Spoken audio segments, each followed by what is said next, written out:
नमस्ते, सन्चै हुनुहुन्छ? आज म तपाईँसँग मधेसमा पनि चेतना स्तरको कति राम्रो विकास हुँदैछ भन्ने विषयमा कुराकानी गर्दैछु। तपाईँलाई हाम्रो मधेसमा जुन चेतना स्तरको विकास हुँदैछ त्यो कुरा सुनेर खुसी लाग्न सक्छ। झट्ट सुन्दाखेरि सामान्य जस्तो लाग्छ, तर तपाईँ बसको सिटमा बसेर त्यो दृश्य देख्दा, त्यो वाक्यहरू सुन्दा साँच्चै नै आनन्ददायी थियो। के भयो होला त त्यस्तो?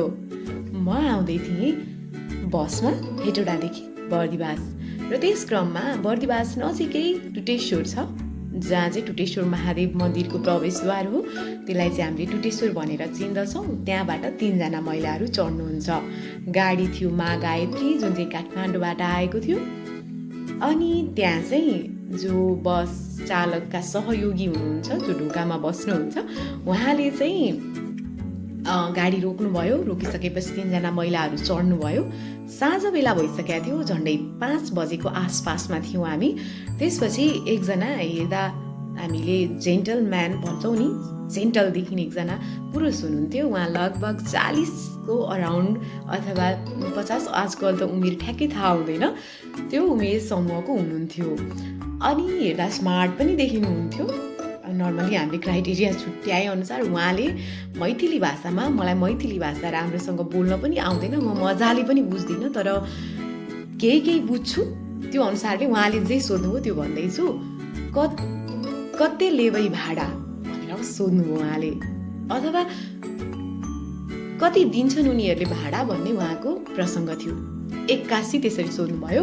त्यसपछि त्यो भाइले चाहिँ, जो सहयोगी भाइ हुनुहुन्थ्यो, उहाँले चाहिँ भन्नुभयो, होइन मैथिली भाषामै भाडाको लागि होइन,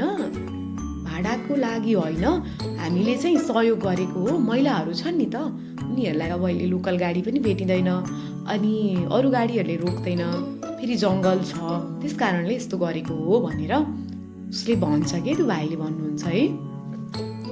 म त्यहाँ फ्रन्ट सिटमा हुन्छु, मलाई एकदमै धेरै कस्तो राम्रो, एकदमै आनन्ददायी महसुस हुन्छ कि वाह, समाज भने जस्तो होइन, हामीले कुरा गर्नु, कल्पना गर्नु र रियालिटीमा त्यो चिजलाई देख्न पाउनु चाहिँ मलाई चाहिँ एकदमै धेरै राम्रो लाग्यो। अनि त्यसपछि उसले भन्छ, त्यो सहयोगी भाइले चाहिँ, अनि उसले ल ठिकै छ त्यसो भए त भन्ने खालको यताबाट रेस्पोन्स आउँछ कि।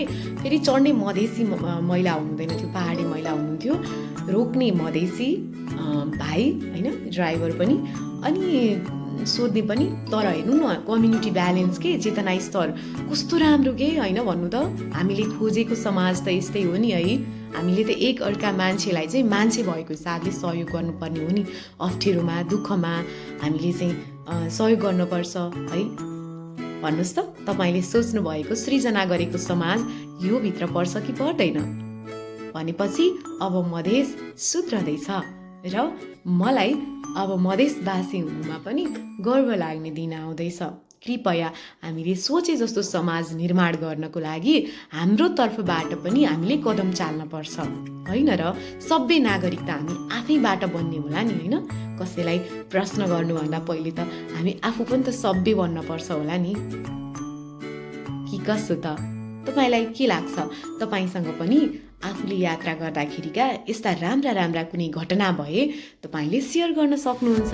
होइन भने तपाईँले मलाई कमेन्ट बक्समा हालिदिनु होला, म मेरोबाट पोस्ट गर्छु। हुन्छ त?